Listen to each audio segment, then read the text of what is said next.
Okay, so let's get to it. So today we're going to look at the text wrap feature in InDesign, and we're going to look at its sort of in-app applications, and then how to combine or how to use things like alpha masks and um, paths in your Photoshop files or in Illustrator files to also generate text runaround.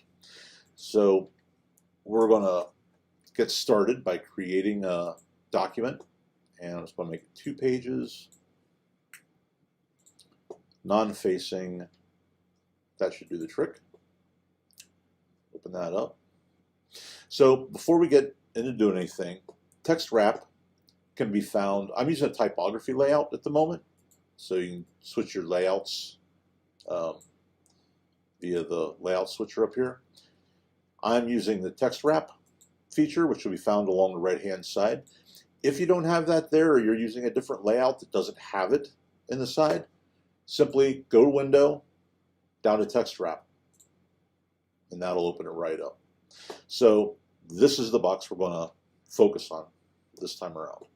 So I'm going to start here by just creating, we're going to do a couple of basic things, which most of you probably already know, but I'm going to go ahead and drop some placeholder text in this, and I'm going to drop it up a point size or two, a little bit of leading, and then I'm also going to take the text area. I'll go to my text frame options, and I'm going to change this to 2 columns, and we'll give it a little, like a pica and a half on the gutter.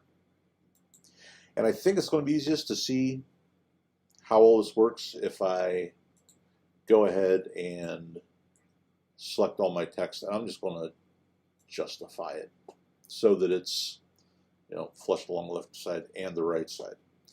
All right, so first thing we're going to do, we're going to look at this text wrap window real quick.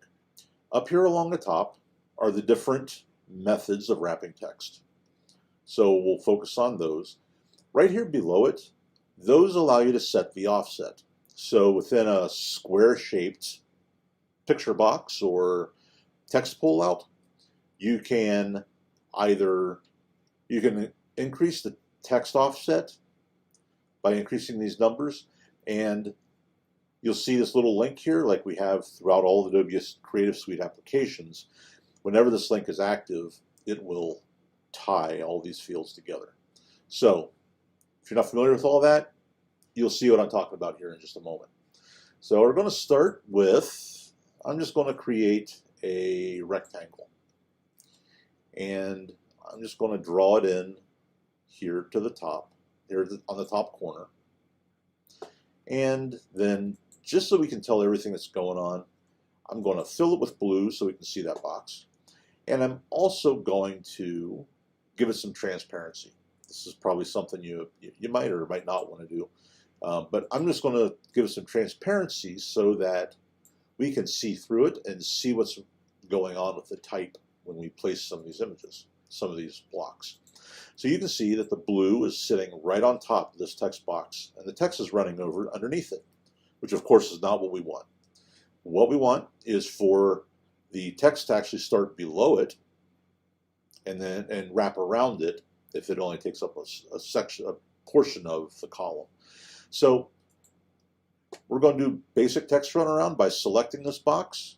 We're going to go to our text wrap, and the first one is no text wrap at all. You'll notice that it's the one that's highlighted. We're going to go to the one right next to it, wrap around bounding box, click on that, and you'll see that our text has now moved down just below it, below the box, and it pushed it further down into this column. So this box is preventing the text from starting before this point.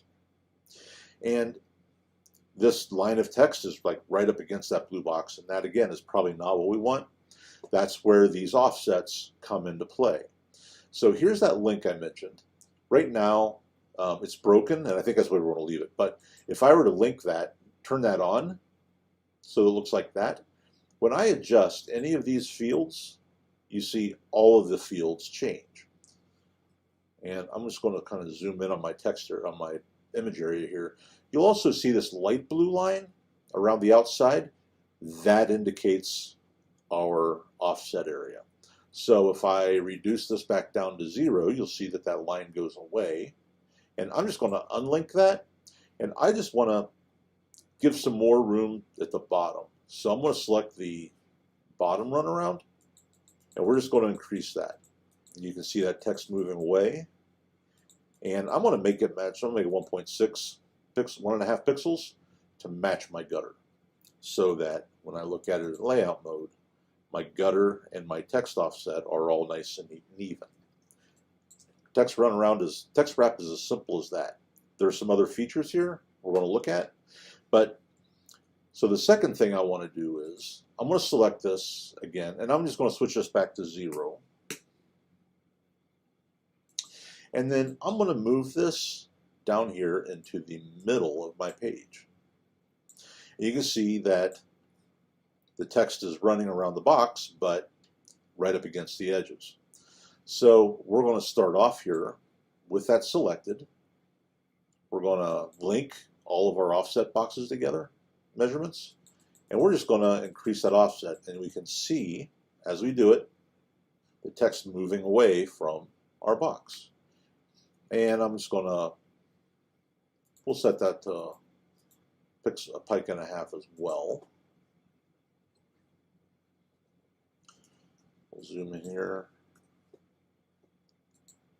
So we can see this light blue line indicating where our offset is.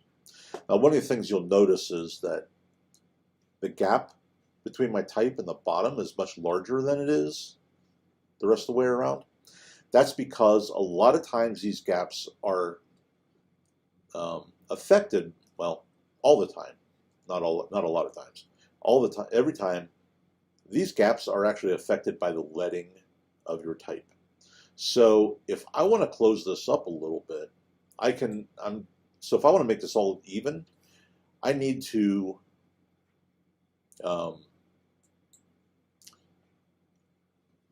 sort of tinker with it.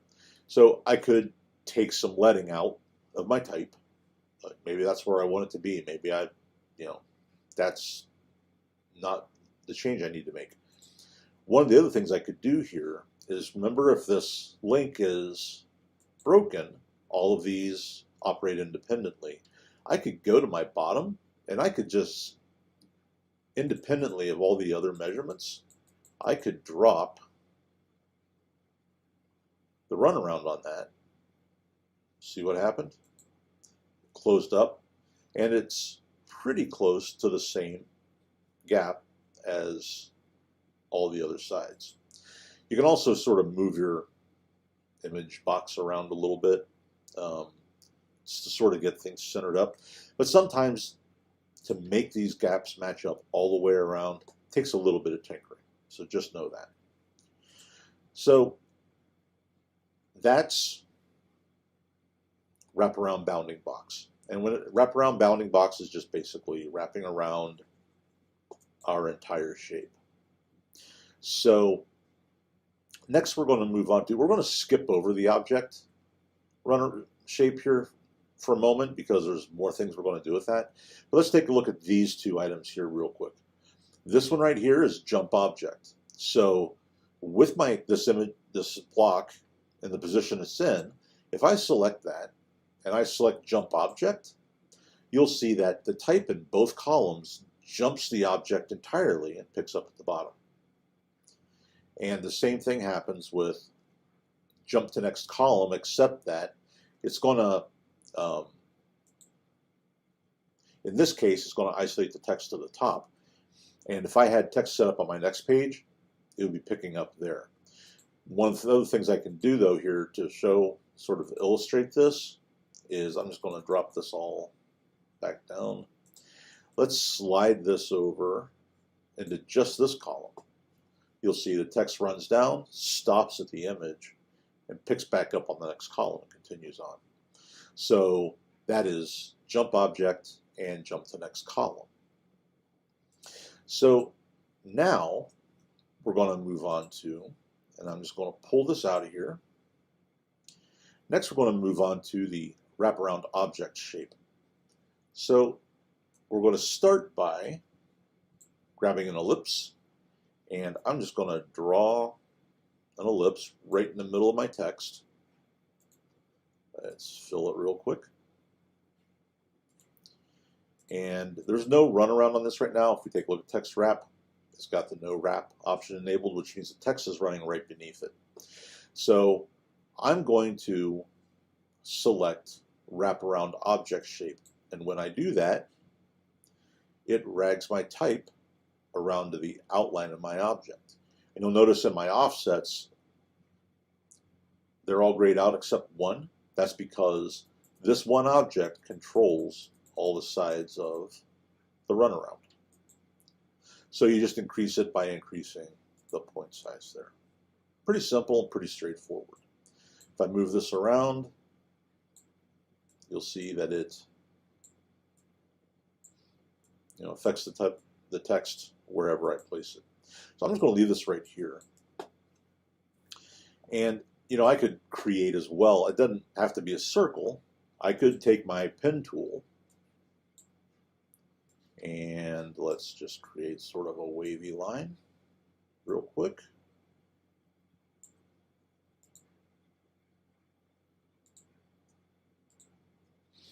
I'll fill that. Actually, I'm not even going to fill that this time. I'm just going to, with that selected, I'm going to go to my text wrap, wrap to object, and you'll see that it wraps the text to that shape. Pretty neat. And we can also set, with the shape selected, we could also give it some offset. If we've got a fill on that or something to that effect, we could offset that wrap. All right. Okay. So let's move on now to, oops, grab the wrong object. All right. So I also mentioned before that we can use alpha masks, paths in Photoshop documents for our text wrap. We can also use objects in our Illustrator files for runaround. So to demonstrate that, I'm going to jump over here to Photoshop real quick, and I've got this image. All right, and I downloaded this from Unsplash, and this was the image originally, and I added some layers into it. I isolated the picture. I turn that layer off. I blurred the field behind him, and then I added a blue shape in here to give it some color, to sort of set a little bit of a tone in it. So if I turn those off, you'll see that on my picture, I've got an alpha mask specified in order to isolate him. The other thing this Photoshop document has are paths, and I've got a very rough outline of my picture here as well. So if I select that, you'll see that I didn't try to outline him very close because I really don't need to. I just kind of roughly, quickly outlined his shape. So I've got these two things. I've got this path, and I've got this alpha mask. So I'm going to jump back over here to InDesign. And we're going to place that image. So Command D on the keyboard, or File Place. I'm going to go find, here's my photo of that picture.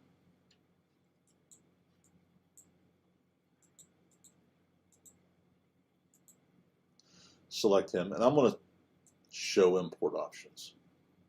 Turn that on. Because what I want to do is I think I just want the picture. So I'm going to turn off all of that. So I'm just left with the picture himself. Say OK, and let's just draw him out onto our page. All right, there he is.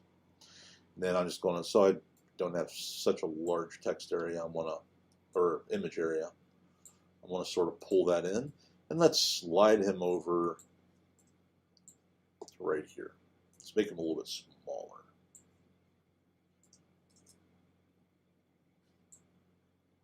Let's see here.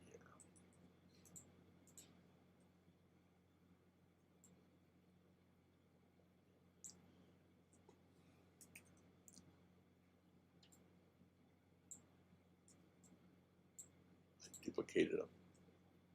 One more time. There we go. All right. So we're just going to place them right there in the middle of our page. Now, if we go back over to our text wrap area, whoops, text wrap panel, we're going to select that wraparound object shape again. And you'll see that by default, it's just jumping to each side of that image, of the text area, or the image box. I want to go down here to contour options, and instead I'm going to select alpha channel. If there's an alpha channel in my file, that will show up. And when I do, you'll see that the text pulls right in around his body. And I can use this offset to offset that text. Very cool. So however many alpha masks I have in this file, I'll be able to select the particular alpha mask I want to use. You'll see that here's the alpha is the transparency alpha that was applied to that layer. If I had other alpha channels in there, I would see all of them here under the alpha drop down. And I can do the same thing if I go to Photoshop path. You'll see that it just sort of offset it a little bit wider because my path wasn't tight up against the picture. So, and down here again, I can select however many paths I have in my file. I'll be able to select any of them. So that's using Photoshop path and alpha channel to create our runaround. You can see there's other objects in here. Select subject, bounding box. Bounding box, of course, is the entire shape of our image box. So we're just going to leave that on alpha channel. And we'll slip him over here and kind of let him bleed off the page. All right. So we've got that. So the next image I'm going to import is, and let's see if we can find something here kind of quick. I'm going to select this image right here. And I don't need import options. And I don't need replace selected image. Say open. And I'm just going to draw this right here. And now when I go back up here to my wraparound object shape, I can go down here and select one of these other options. And I'm going to use detect edges, so it detects the edges of that artwork. You'll see that it detects just the outer perimeter of it. I'll increase my offset to give it some room.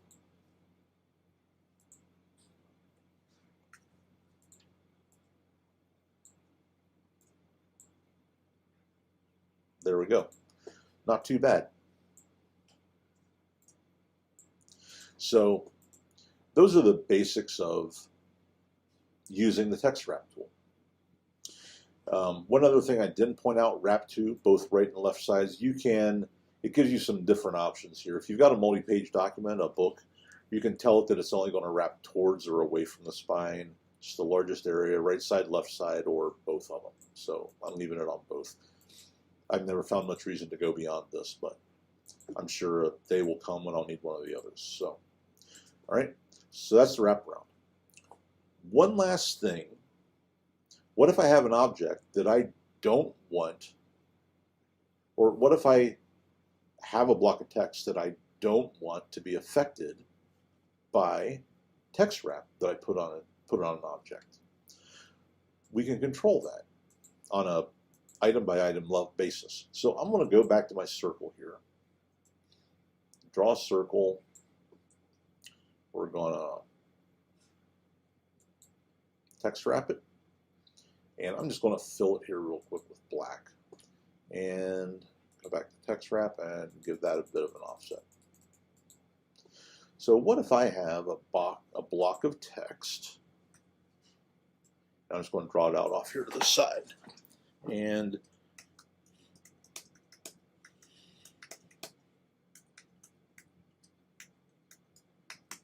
Suppose we want a pull quote. So, and our pull quote is going to live inside of this circle. So we need to wrap around the circle, but we don't want it to affect our pull quote here. So if I'm just going to very quickly set that. Let's see here.